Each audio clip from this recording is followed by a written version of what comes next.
Bab 1426. Bab 1426. Bab 1426. Bertahun-tahun yang lalu, Adrian adalah seorang prajurit yang bertugas di bawah Zeke. Dia adalah seorang jenius militer, dengan potensi yang tak terhitung di depannya. Tapi di balik kejeniusan taktis, Zeke menemukan kepribadian Adrian yang sebenarnya tidak baik dan mengusirnya dari pasukannya. Sejak saat itu, Adrian menyimpan dendam terhadap Zeke karena telah mengusirnya. Di suatu tempat di sepanjang jalan, Adrian telah jatuh cinta dengan Chris Black dari staf pangeran. Bekerja sama, Chris melakukan segala daya untuk memastikan Adrian berhasil duduk di posisi Direktur Penegakan Hukum. Dan sekarang, dengan Zeke yang putus asa karena jatuh dari kasih karunia dan kehilangan segalanya, Adrian yang berkembang memutuskan bahwa sudah waktunya untuk menertawakan kesuksesannya. Melihat kedatangan Adrian, Zeke melontarkan kata-kata tidak sabar. Mari kita langsung ke intinya. Pedang Raja Naga dianugerahkan kepadaku oleh pemimpin tertinggi. Jika kamu bertanya tentang siapa pemilik sah pedang Raja Naga, kamu mempertanyakan keputusan pemimpin tertinggi. Adrian menggelengkan kepalanya. Kamu salah paham, Marsekal Agung. Menurut hukum yang diberlakukan oleh departemen kami, pedang Raja Naga adalah simbol Marsekal besar. Pedang itu lagi. Tolong bekerja sama dengan kami dan serahkan pedang itu. Zeke tersenyum dingin, bermartabat seperti biasanya. Sikap saya tetap sama. Julian Tisleton tidak layak menyandang gelar Great Marshal. Dan itu bukan urusanku, balas Adrian. Yang saya tahu adalah bahwa Julian sekarang bertindak sebagai Marsekal Agung dan bahwa hukum ada di pihaknya. Zeke Williams, Anda akan segera menyerahkan pedang Raja Naga atau menghadapi konsekuensinya. Zeke menghela nafas. Katakan padaku, berapa banyak keuntungan yang Julian tawarkan padamu untuk membuatmu menutupinya tanpa syarat. Mengepalkan tinjunya, Adrian meludah. Itu omong kosong. Dia menyipitkan matanya. Aku memperingatkanmu, jika kamu bersikeras menjadi bandel, kamu hanya menyalahkan dirimu sendiri atas hasilnya. Ada desisan dingin logam pada kulit saat Adrian menghunus pedangnya. Berkilauan dingin di bawah lampu, bilah yang bersinar mengilhami ketakutan dan kekaguman pada orang-orang yang melihatnya. Seketika, ketegangan di atmosfer menegang 10 kali lipat. Kerumunan yang berkumpul bergumam dengan suara gugup, semua kekhawatiran mereka terfokus pada Zeke, yang hanyalah warga biasa seperti mereka. Dia adalah pria normal, namun disinilah dia, mati-matian dengan kedua Great Marshal dan Adrian Payne yang baru. Mereka bertanya-tanya apa yang bisa memberinya keberanian tanpa batas seperti itu. Pada saat inilah udara tiba-tiba terbelah oleh gemuruh rendah. Suara yang dalam itu semakin keras dan semakin keras sampai mengguncang tanah dengan kekuatan getarannya, membuat telinga semua orang yang hadir berdering menyakitkan. Tidak dapat menahan gempa, tiang listrik kuno di dekatnya tumbang di bawah serangan gencar. Saat itu pecah berkeping-keping, gumpalan besar debu abu-abu ditendang ke udara. Batuk dan menyeka debu dari wajah mereka, kerumunan itu berbalik untuk melihat ke atas. Puluhan jet tempur sonik secara spontan muncul, berputar-putar di udara di atas kerumunan dengan kecepatan tinggi.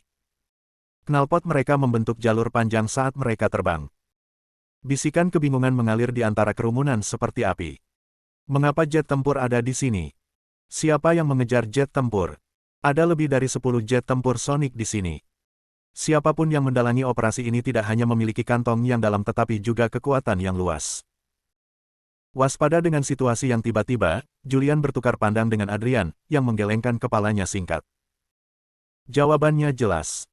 Tak satu pun dari mereka memiliki andil dalam bisnis jet tempur ini.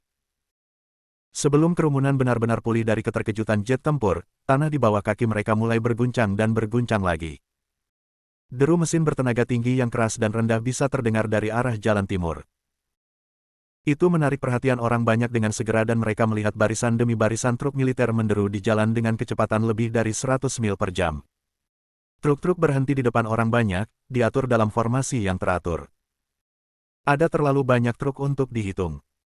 Mereka menyebar sejauh mata memandang, membuat orang membayangkan skala besar militer ini. Begitu truk-truk itu berhenti total, gerombolan tentara membanjiri mereka, mengunci jalan timur dengan kecepatan yang luar biasa. Jalan timur sekarang sepenuhnya didominasi oleh para prajurit. Jumlah mereka terlalu banyak, benar-benar lautan manusia sejauh mata memandang. Paling tidak, 100.000 tentara baru saja muncul entah dari mana. Berdiri tegak dan tidak takut di depan semua prajurit adalah pemimpin mereka, Lone Wolf dari Alpha Suicide Squad.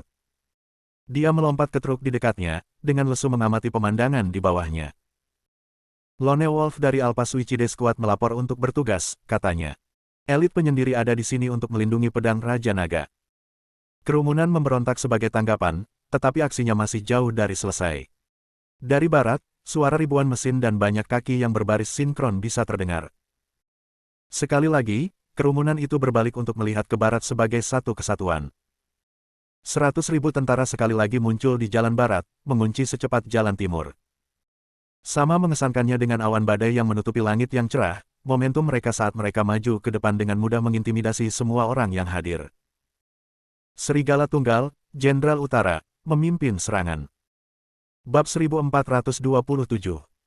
Satu-satunya serigala melompat ke atas truk lain di dekatnya, memberi hormat dengan tepat.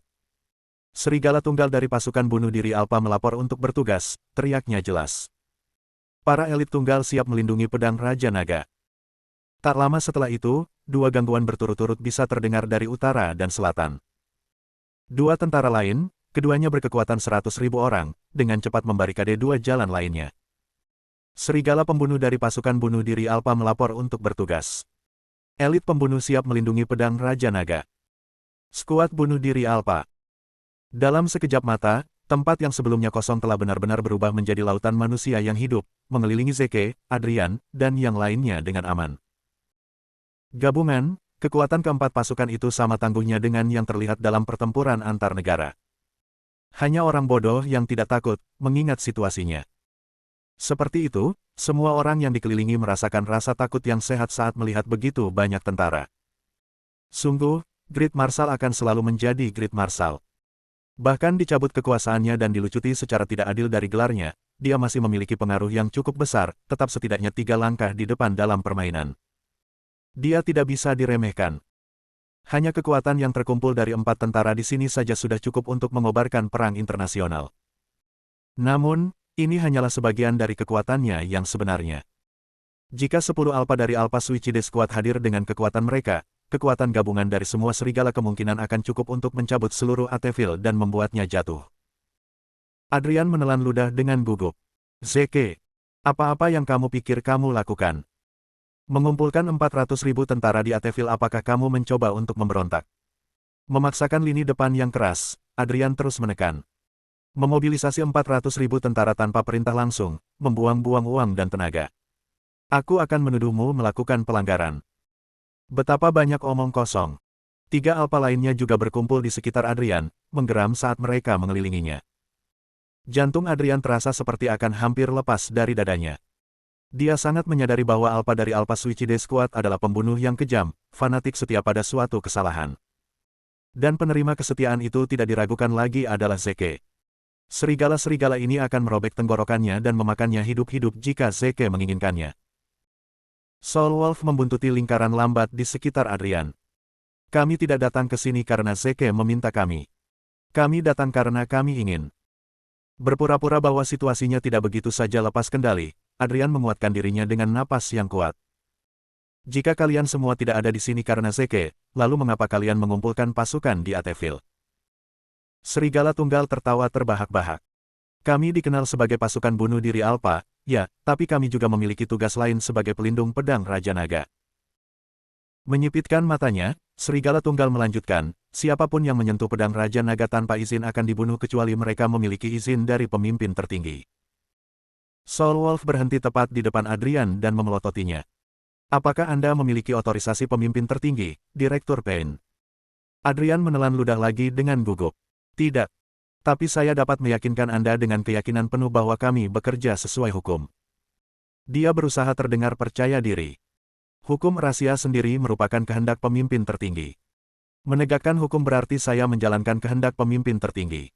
Tidak ada bedanya apakah saya memiliki otorisasi pribadinya atau tidak. Menegakkan hukum adalah kata yang lucu untuk apa yang saya lihat, kata Soul Wolf datar. Bolehkah saya bertanya undang-undang mana yang Anda tegakkan, Direktur?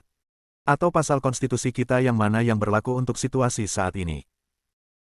Pedang Raja Naga harus digunakan oleh Marsekal Agung, jawab Adrian, berusaha terdengar seresmi mungkin.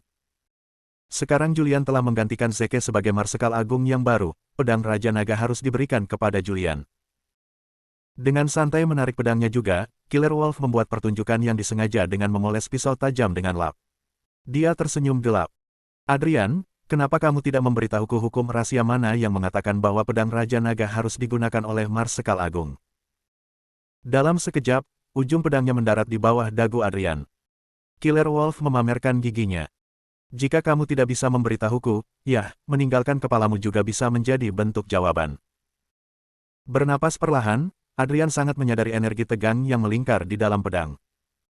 Dia masih bisa mengingat bagaimana logam itu bernyanyi dengan cemerlang ketika serigala pembunuh mengayunkan pedangnya sebelumnya. Ketakutan duduk di bola beku di dalam lubang perutnya. Dia tidak berani bergerak. Pedang Raja Naga adalah simbol Marsekal Agung.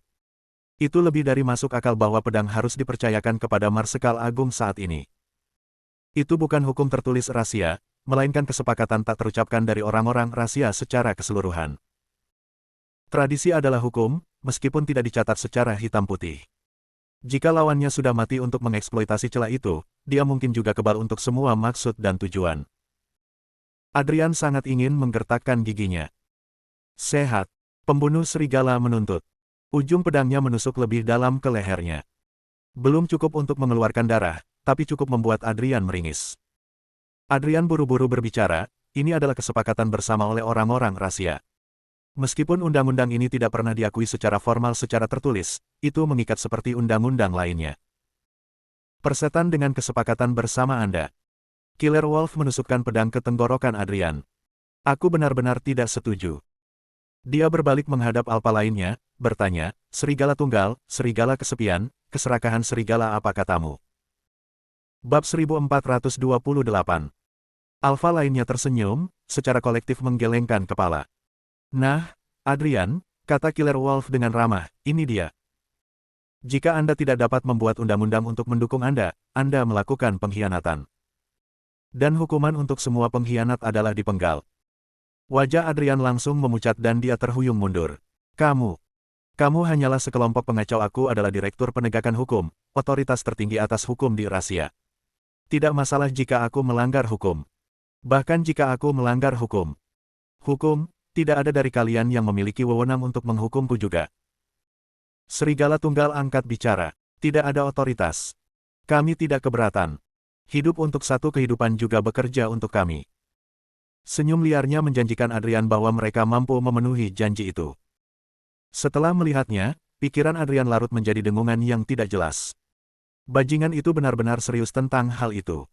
Mereka akan membunuhku tanpa ragu-ragu. Adrian berteriak pada salah satu ajudannya, turunkan dia sekarang. Dia mencoba memberontak. Segera, bawahan Adrian menyerbu ke depan untuk mengelilingi Soul Wolf dan alfa lainnya. Minggir, geram Soul Wolf. Kamu tidak berhak ikut campur dalam masalah ini.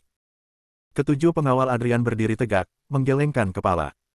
Mereka berkata, Direktur Payne adalah pemimpin kami, dan melindunginya adalah tugas kami.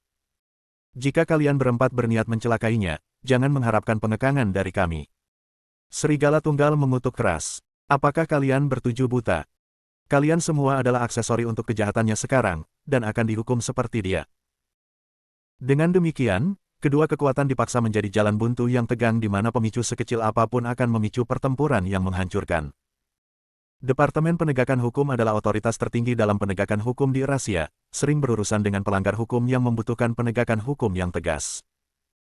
Itulah mengapa semua personel yang bekerja di Departemen Penegakan Hukum adalah ahli yang sangat terampil yang dilatih untuk menjadi yang terbaik di kelasnya. Bagi tujuh penjaga di depan mereka, fakta itu benar adanya, mengingat mereka semua berpangkat Archduke. Satu-satunya serigala dan keserakahan serigala adalah Archdukes sendiri, tetapi mereka tahu dengan jelas bahwa jumlah mereka menempatkan mereka pada posisi yang kurang menguntungkan. Tapi mereka masih memiliki keunggulan yang tersisa. Serigala Tunggal dan alfa lainnya benar-benar gila yang tidak takut mati dalam pertempuran, hanya mengetahui bahwa mereka harus mengalahkan lawan mereka dengan cara apapun yang diperlukan. Pertarungan berlangsung sengit, berkecamuk saat lawan-lawan yang berimbang berusaha untuk saling memukul berkeping-keping. Tapi itu semua hanya pertunjukan. Sebenarnya, Soul Wolf bahkan belum melepaskan kekuatan penuhnya. Saat dia bertarung, dia menyusun strategi, ingin membuat lawannya mati rasa karena gerakannya terlebih dahulu sebelum memberi mereka kejutan paling dahsyat yang pernah mereka terima. Kartu as yang Soul Wolf sembunyikan di balik lengan bajunya tidak lain adalah teknik raja yang Zeke berikan padanya, kekuatan kemarahan yang tak tertandingi. Memanfaatkan teknik ini akan meningkatkan kekuatannya saat ini untuk menandingi seorang Archduke Platinum, atau bahkan mungkin lebih besar dari Marsekal Agung di masa jayanya. Kebuntuan berlanjut saat kedua kekuatan berjuang untuk mendapatkan keunggulan. Mengetahui waktunya sekarang atau tidak sama sekali, Soul Wolf mengeluarkan raungan yang kuat, melemparkan dirinya ke dalam teknik kemarahan raja yang tak tertandingi. Dia merasa kekuatan melingkupinya, mengubahnya menjadi kekuatan yang tak terbendung. Dia membajak melalui pertempuran yang berkecamuk, tidak peduli tentang hal lain. Dia adalah batu besar, sebuah meteorit raksasa yang jatuh dari langit, membuntuti api dan kematian. Kehancuran yang dia tinggalkan di belakangnya adalah bukti mengerikan dari kekuatan tak dikenal yang dia miliki. Deru pertempuran semakin keras. 7 tabrakan simultan terdengar saat 7 Archduke tersingkir dari medan perang, terbang di udara dengan lemas. 3 dari mereka tewas seketika ketika mereka mendarat dengan bunyi berderak yang memuakkan di tanah. Terluka parah, 4 Archdukes yang tersisa berada di ambang kematian juga, karena tidak mampu menahan kekuatan mentah seperti itu. Bahkan keserakahan serigala telah secara tidak sengaja terluka oleh gempa susulan dari amukan serigala tunggal. Darah mengalir dari mulutnya terus-menerus. Dia meludah ke tanah di sampingnya sebelum berteriak pada Soul Wolf. Apakah ibumu memperhatikan pantatmu? Kamu hampir mematahkan tulangku, jenius. Kapan kamu menjadi begitu kuat? Setelah mengakhiri amarahnya, Soul Wolf hanya tersenyum nakal dan tidak mengatakan apa-apa. Zeke lah yang mengajarinya teknik raja ini, tetapi karena Zeke masih ingin merahasiakan identitasnya, serigala tunggal akan memastikan bibirnya tertutup rapat. Dia mengubah topik pembicaraan, mengembalikan tatapannya ke Adrian. Kami datang untuk melindungi pedang Raja Naga atas nama pemimpin tertinggi, Pain, kata Soul Wolf dengan muram, tapi Anda mengirim pembunuh untuk mengejar kami saat kami menjalankan misi kami. Dengan semua kejahatan yang Anda lakukan, Anda menang, tidak akan berhasil keluar dari hari ini hidup-hidup. Keempat Alpha mendekati Adrian perlahan, selangkah demi selangkah. Adrian merasa kepalanya akan meledak. 4 bajingan gila telah membunuh 3 Archdukes Departemen Penegakan Hukum. Sepertinya mereka benar-benar bertekad untuk mengambil nyawaku sekarang. Adrian memaksa dirinya untuk berpikir tentang apa yang harus dia lakukan, apa yang bisa dia lakukan. 4 Alpha maju ke arahnya. Saat dia mundur ke belakang, dia buru-buru mengeluarkan ponselnya dari sakunya. Selamatkan aku, Perdana Menteri. Seseorang mencoba membunuhku. Bab 1429.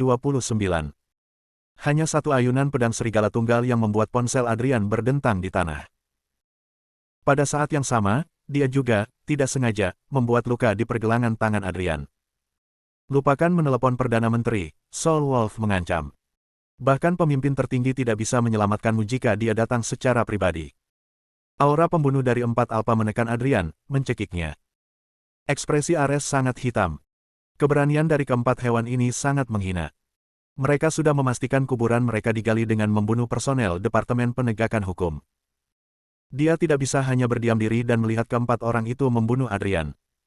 Pria itu ada di sini atas undangannya. Jika dia mati di sini, Ares tidak akan bisa lepas dari tanggung jawab itu. Hentikan apa yang kamu lakukan sekarang. Ares berteriak, membersihkan jarak beberapa meter antara Adrian dan dia dengan satu lompatan.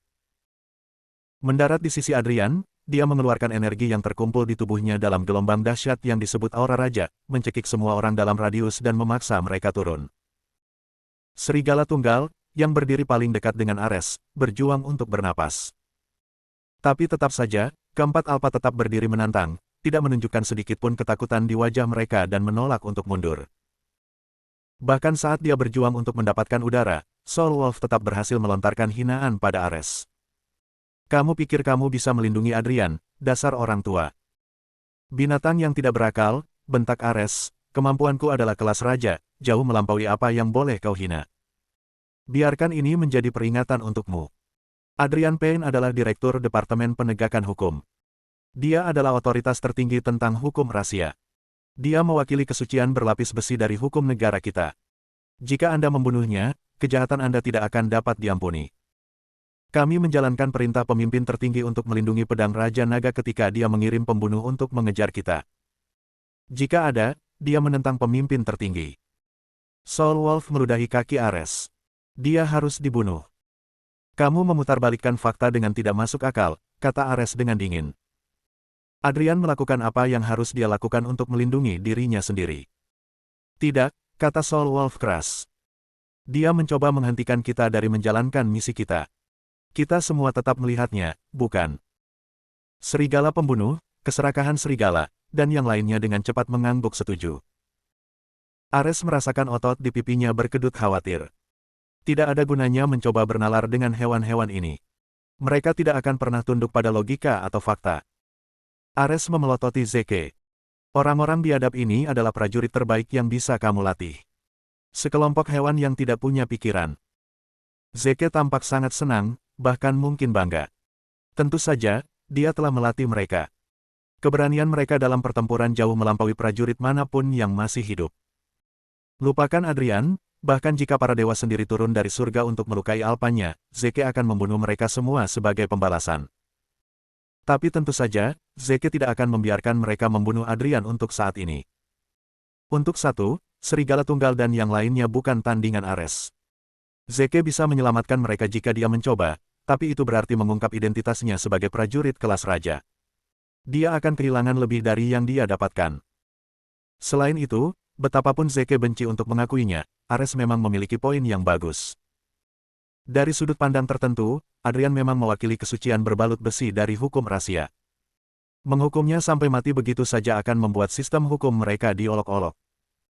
Sekali lagi, situasi menjadi buntu. Namun, tiba-tiba ada keributan di antara jajaran Elites of Soul. Lautan pasukan segera terbelah dengan rapi untuk memungkinkan lewat. Serigala tunggal mengerutkan kening. Siapa yang berani mengganggu elit saya? Sebagai jawaban, sebuah sedan merah mewah yang mahal lewat perlahan melewati tentara yang berpisah, mulai terlihat. Mobil berhenti tepat di depan mereka.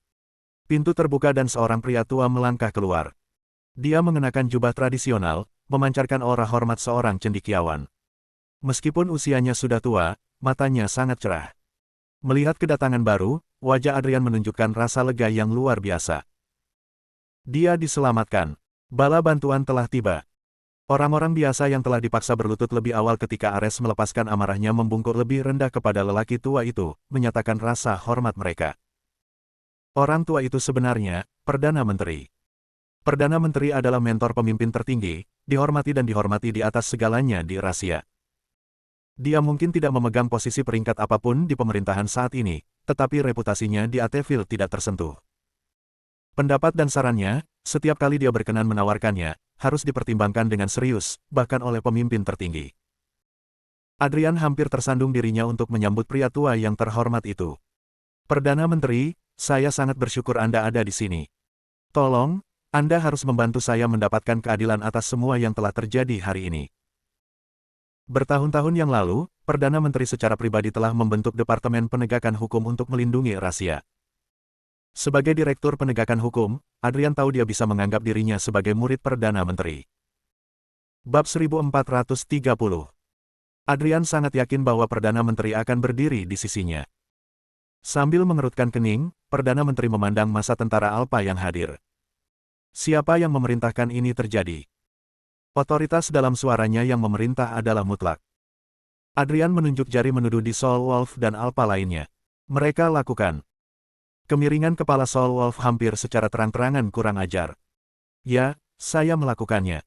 Apa yang akan Anda lakukan? Zeke menyeret tangan ke wajahnya, tersenyum di tengah rasa sakit. Oh, serigala tunggal, bahkan saya harus memperlakukan Perdana Menteri dengan rasa hormat yang sehat. Anda benar-benar pantas mendapatkan julukan Anda, dasar idiot berkepala panas. Serigala tunggal, teriak Adrian marah. Ini adalah Perdana Menteri yang Anda ajak bicara. Beraninya Anda berbicara dengannya sedemikian rupa.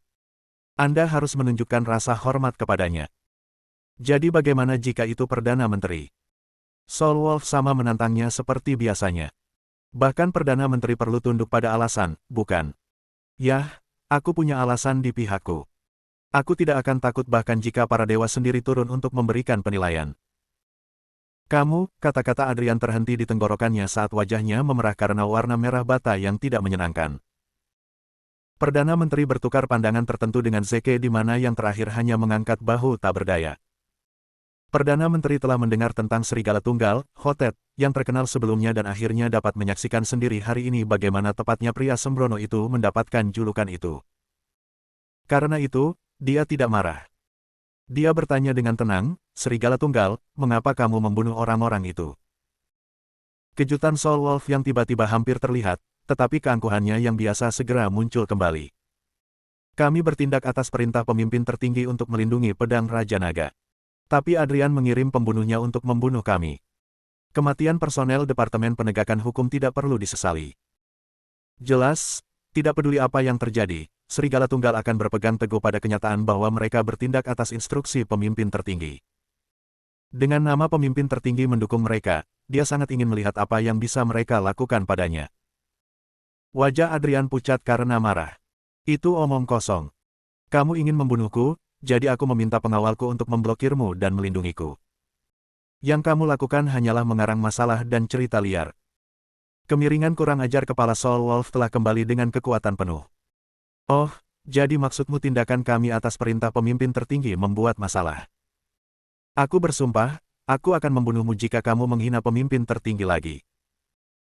Soul Wolf menjentikkan pedangnya dengan penuh arti, membiarkan cahaya berkilauan dingin dari pedang perak dan menyerang ketakutan ke dalam hati lawan-lawannya. Adrian buru-buru tersandung untuk bersembunyi di belakang Perdana Menteri. Melayang di perbatasan antara jengkel dan jengkel, Perdana Menteri merenungkan dengan sedih bahwa orang ini tidak hanya impulsif dan lugas, tetapi juga ahli dalam seni berbicara tentang omong kosong mutlak dengan keseriusan yang sungguh-sungguh. Ares membuat kehadirannya diketahui, menyapa, sudah lama, Perdana Menteri. Kesenangan yang tak terduga, Ares. Perdana Menteri tersenyum sopan. Ares mengangguk. Anak saya adalah sumber kejadian hari ini, jadi saya harus berada di sini.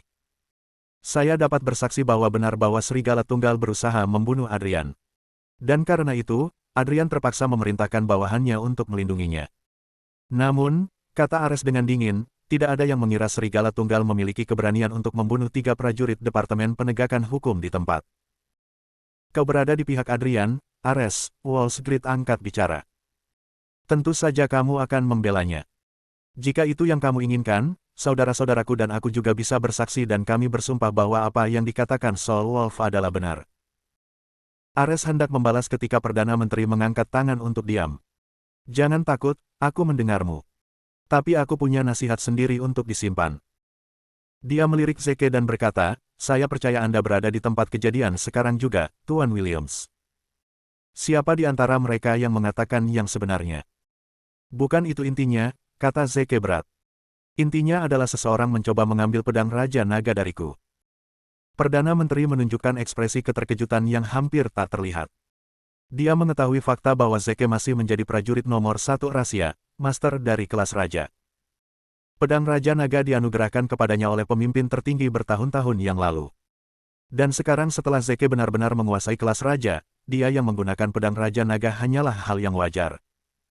Bagaimanapun, itu adalah kehendak pemimpin tertinggi.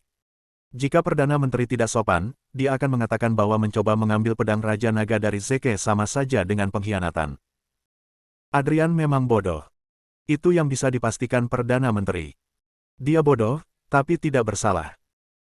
Sekarang seluruh dunia hidup di bawah kesan bahwa Zeke kehilangan kemampuannya dan tidak lebih dari seorang pria normal. Mereka berteriak-teriak untuk mengambil pedang Raja Naga darinya tidak lain adalah masuk akal juga.